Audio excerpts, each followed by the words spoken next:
लाडली बहनों के लिए सीएम डॉ मोहन यादव ने एक बार फिर से बड़ा ऐलान किया है। शुक्रवार को वर्चुअली कोतमा में आयोजित कार्यक्रम को संबोधित करते हुए अनूपपुर जिले को बड़ी सौगातें दी।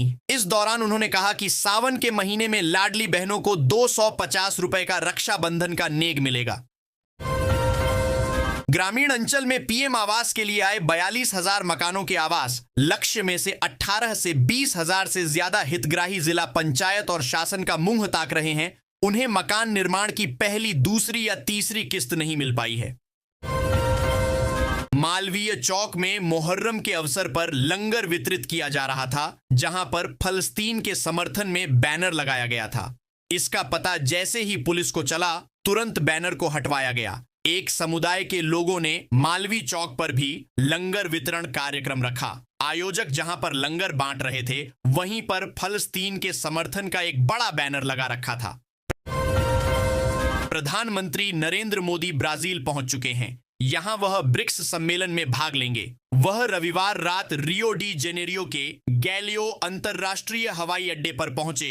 प्रधानमंत्री मोदी राष्ट्रपति लुइज इनासियो लूला दा सिल्वा के निमंत्रण पर ब्राजील की यात्रा पर हैं। प्रधानमंत्री रियो डी जेनेरियो में 17वें ब्रिक्स शिखर सम्मेलन में भाग लेंगे। यह प्रधानमंत्री मोदी की ब्राजील की चौथी यात्रा है। छत्तीसगढ़ हाई कोर्ट ने एक याचिका की सुनवाई करते हुए सहायक उप निरीक्षक प्रमोशन पर रोक लगा दी है। इसके साथ ही कोर्ट ने मामले में अतिरिक्त पुलिस महानिदेशक छत्तीसगढ़ सशस्त्र बल से जवाब तलब भी किया है। याचिकाकर्ता ने प्रमोशन प्रक्रिया पर सवाल उठाए थे। रिजर्व बैंक ऑफ इंडिया ने 3 बैंकों के खिलाफ सख्ती दिखाई है। बैंकिंग रेगुलेशन एक्ट 1939 के धारा 35A और 56 के तहत प्रतिबंध लगाया है। तीनों बैंकों को 4 जुलाई से ही व्यवसाय बंद करने का आदेश जारी किया गया है। कुछ जरूरी निर्देश जारी किए गए हैं। इस दौरान ग्राहकों को भी परेशानी होगी। इस लिस्ट में शामिल 2 बैंकों के ग्राहक सीमित राशि की निकासी कर पाएंगे। वहीं एक बैंक को इसकी अनुमति भी नहीं दी गई है। भारत में राष्ट्रपति के बाद उपराष्ट्रपति का पद कार्यकारिणी में दूसरा सबसे बड़ा पद होता है। भारत का उपराष्ट्रपति राज्यसभा के अध्यक्ष के तौर पर विधायी कार्यों में भी हिस्सा लेता है। लेकिन क्या आप जानते हैं कि देश के उपराष्ट्रपति को कितना वेतन मिलता है? क्या क्या सुविधाएं दी जाती हैं? आइए जानते हैं। मध्य प्रदेश में पीएचई विभाग के अधिकारी इन दिनों मनमानी पर उतर आए हैं। भ्रष्टाचार के अनेक मामले सामने आने के बाद भी प्रभावी कार्रवाई नहीं होने से उनके हौसले बुलंद हो रहे हैं। हालात इतने खराब हैं कि विभागीय मंत्री के ऊपर 1000 करोड़ रुपए की रिश्वत लेने के आरोप में ईएनसी ने जांच तक बैठा दी थी, जिसके चलते पूरे देश में मध्य प्रदेश के इस विभाग की किरकिरी हो चुकी है। ताजा मामला मुरैना से सामने आया है। अलग अलग स्थानों पर सक्रिय मौसम प्रणालियों के असर से राजस्थान में बारिश का दौर जारी है। आज भी 29 जिलों में मेघ गर्जन, बिजली और भारी बारिश का ऑरेंज और येलो अलर्ट जारी किया गया है। इन जिलों में 30 से 40 किलोमीटर प्रति घंटा की रफ्तार से हवाएं चल सकती हैं। मध्य प्रदेश के सीएम शिवराज सिंह चौहान ने आज अपने जन्मदिन के मौके पर लाखों महिलाओं को बड़ी सौगात देते हुए मुख्यमंत्री लाडली बहना योजना का शुभारंभ किया। इस योजना के तहत पात्र महिलाओं को 1000 रुपए महीना और 12,000 सालाना राशि खातों में भेजी जाएगी। सावन के महीने से पहले सोना चांदी की कीमतों में उतार चढ़ाव का दौर जारी है। अगर आप आज सोना या चांदी खरीदने के लिए बाजार जा रहे हैं तो पहले ताजा भाव जान लीजिए। सोने के दाम 9,800 रुपए और चांदी के दाम 9,800 रुपए प्रति किलोग्राम है। भाव 1 लाख पार ट्रेंड कर रहे हैं। कंपनी ने कहा, इस पुनर्गठन से एक स्वच्छ बैलेंस शीट बनाने में मदद मिलेगी, जिससे लाभांश का भुगतान करने और दीर्घकालिक निवेशकों को आकर्षित करने की हमारी क्षमता में सुधार होने की उम्मीद है।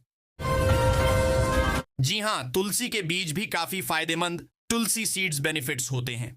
अगर आप रोजाना सुबह तुलसी के बीज खाना शुरू कर दें तो आपकी सेहत को हैरान करने वाले फायदे मिल सकते हैं। चंबा में पठानकोट चंबा भरमौर राष्ट्रीय राजमार्ग पर भट्टी नाला के पास लगने वाले जाम से निजात पाने के लिए 180 मीटर लंबे डबल लेन पुल का निर्माण किया जाएगा। इसके लिए 48 करोड़ रुपए स्वीकृत हुए हैं और टेंडर प्रक्रिया जारी है। पुल बनने से वाहन चालकों और स्थानीय लोगों को जाम से मुक्ति मिलेगी और यात्रा सुगम होगी। पाकिस्तान के पंजाब के मुजफ्फरगढ़ में शनिवार को एक यात्री बस और ट्रेलर के बीच भीषण टक्कर हुई है। इस दर्दनाक हादसे में 6 लोगों की मौत और 18 लोगों के घायल होने की जानकारी है। कर लंगर सराय इलाके के पास हुई। मृतकों में 2 पुरुष, 2 महिलाएं और 2 बच्चे शामिल हैं। ये घटना ऐसे समय पर हुई जब ये यात्री बस झंग से अलीपुर जा रही। गाजियाबाद के छात्रों के लिए आज का दिन महत्वपूर्ण रहा क्योंकि सीए फाइनल इंटर और फाउंडेशन परीक्षा 2025 के परिणाम घोषित किए गए। वृंदा अग्रवाल ने 90.5% अंकों के साथ गाजियाबाद में टॉप किया।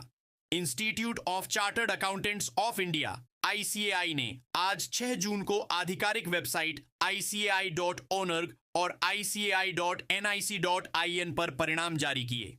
छात्र लॉगिन करके अपना रिजल्ट देख सकते हैं। ड्राइविंग लाइसेंस और लर्निंग लाइसेंस अब ऑनलाइन नवाना आसान हो गया है।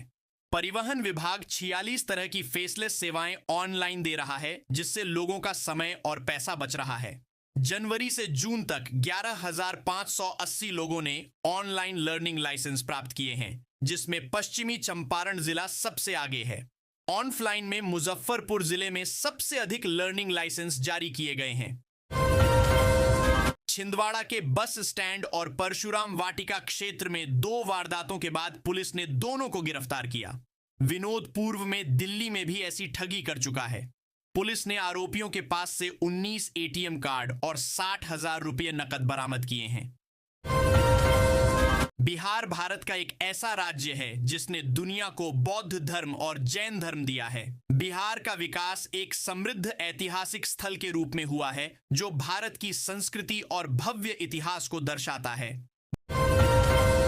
बददावानी निमाड़ अंचल के बड़वानी शहर में हजरत इमाम हुसैन की याद में ताजिए बनाए जाते हैं जो प्रदेश भर में मशहूर हैं। यहाँ ताजियादारी की परंपरा 325 वर्ष से निभाई जा रही है। शहर में मुहर्रम के दौरान मगरिब का ताजिया आकर्षण का केंद्र रहता है। ताजियादार नदीम शेख ने बताया, रानीपुरा में उनके निवास पर ताजियादारी का इस बार 325वां वर्ष है। इमाम हुसैन की खिदमत को अंजाम देने के लिए यह ताजियादारी कर रहे हैं।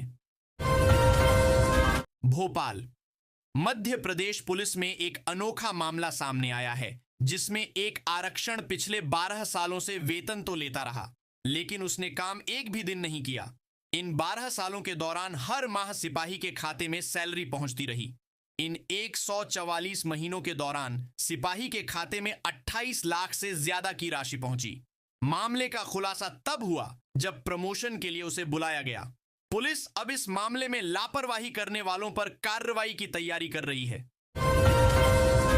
पंडित धीरेन्द्र कृष्ण शास्त्री ने शुक्रवार को अपना 29वां जन्मदिन मनाया। इस मौके पर उनसे मिलने के लिए देश के अलग अलग राज्यों के साथ ही विदेश से भी श्रद्धालु धाम में पहुंचे थे। हालांकि हादसे के बाद